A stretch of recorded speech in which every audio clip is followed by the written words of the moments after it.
অর্থাৎ আমরা যেমন শনিবার, স্যাটারডে, সানডে, মানডে বললে আমরা সবাই বুঝি, শনিবার বললে বুঝি, কিন্তু পার্সি উর্দুর চর্চা না থাকার কারণে আমাদের একটু সমস্যা হচ্ছে। তো সোমবার শব্দের অর্থ হলো কি? শনিবার। এক সোমবার শব্দের অর্থ হলো রবিবার। দু সোমবার শব্দের অর্থ সোমবার। সে সোমবার শব্দের অর্থ মঙ্গলবার। আর সাহার সোমবার শব্দের অর্থ কি? বুধবার। আচ্ছা, তাহলে আমরা সাহার সম্বা বলি। আখিরি সাহার সম্বা অর্থ হলো, আখির অর্থ শেষ, সাহার সম্বা অর্থ হলো বুধবার।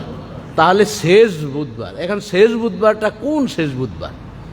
সেই শেষ বুধবার হচ্ছে রাসূলুল্লাহ সাল্লাল্লাহু আলাইহি ওয়াসাল্লামের ইন্তেকালের আগে আল্লাহ রাসূল এই শেষ সফর মাসের শেষ বুধবারে তিনি দীর্ঘ প্রায় 13 দিন অসুস্থতার পর আবার তিনি সুস্থ হয়েছিলেন। এই যে সুস্থ হলেন, সুস্থ হওয়ার কারণে সাহাবায়ে কেরামরা খুব আনন্দ উপভোগ করেছিলেন। অনেক সাহাবায়ে কেরাম ভেবেছেন আল্লাহ রাসূল হয়তো আর বেশি দিন বাঁচবেন না, এই অসুস্থতার সূত্র ধরেই হয়তো ইন্তেকাল করবেন। এরকমই সাহাবায়ে কেরামদের ভিতরে একটা আলাপ আলোচনা চলছিল। আল্লাহ রাসূল যখন সুস্থ হয়ে গেলেন, সাহাবায়ে কেরাম বিভিন্ন দান করেছেন। ইতিহাসে অনেক জিনিস দেখা যায়, এটা করেছেন সেটা করেছেন। এটি আসলে আমরা হাদিসে ওইভাবে অ্যানালাইসিস করে পাই না, এটা ইতিহাসবিদরা লিখেছেন। এজন্য কি দিয়েছেন সে সম্পর্কে আমি আর গভীরতায় যাচ্ছি না। কিন্তু সাহাবায়ে কেরাম বিভিন্ন দান সৎকা করেছেন, গরিব অসহায় দুস্থদেরকে খাওয়িয়েছেন, এটি পাওয়া যায়। কিন্তু ওসমান রাদিয়াল্লাহু তাআলা এতটুকু দিয়েছেন, আব্দুর রহমান আউফ রাদিয়াল্লাহু তাআলা এতটি ওট দিয়েছেন। এগুলো হচ্ছে একটু বাড়াবাড়ি করে ইতিহাস রচনা করা হয়েছে। তো যাই হোক, তাহলে আমরা বুঝলাম যে রাসূল সাল্লাল্লাহু আলাইহি ওয়াসাল্লামের ইন্তেকালের আগের যে সফর মাস, এই সফর মাসের শেষ বুধবারে আল্লাহ রাসূল দীর্ঘ অসুস্থতা থেকে মুক্তি পেয়েছেন।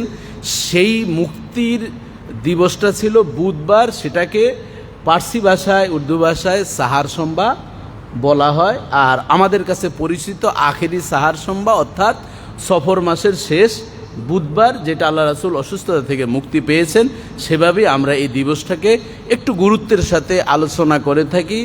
যারা প্রকৃত আহলে সুন্নাত ওয়াল জামাত এবং আশিকে রাসূল আমরা দাবি করি, তাদের কাছে এই দিনটাকে একটু ভিন্ন রকম।